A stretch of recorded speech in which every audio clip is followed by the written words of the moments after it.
You see, when he says, I am the bread of life, whoever comes to me shall not hunger, and whoever believes in me shall never thirst, Jesus is speaking directly to the need of spiritual nourishment. Because the crowd he is speaking with is encountering a spiritual famine. Jesus is trying to help the crowd out in two major ways here.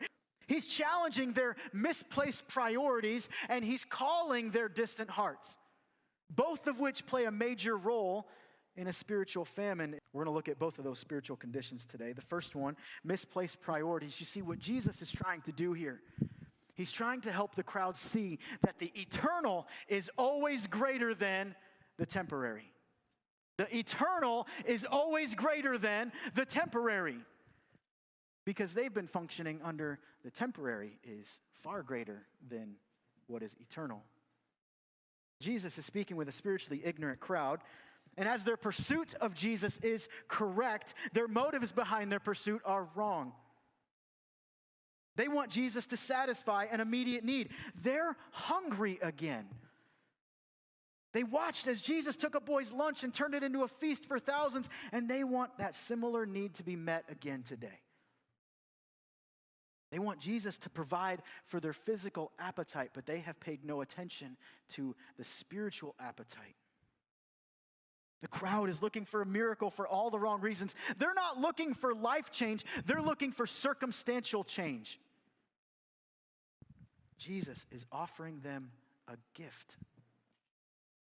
He's offering this crowd a satisfaction like they've never experienced before.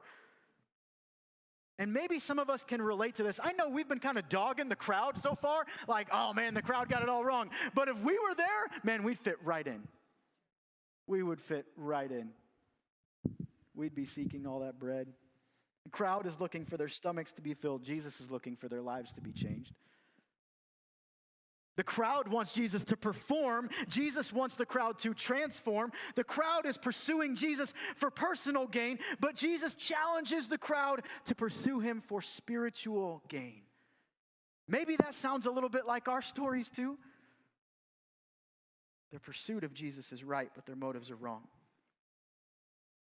Can Jesus provide for the temporary? Absolutely. He does this all the time. Is there anything wrong with what is temporary? No. But when we place a higher value on what is temporary over what is eternal, then what is temporary becomes an idol in our lives. So can Jesus provide for the temporary? Absolutely. Is Jesus more interested in providing for what is eternal? Yes.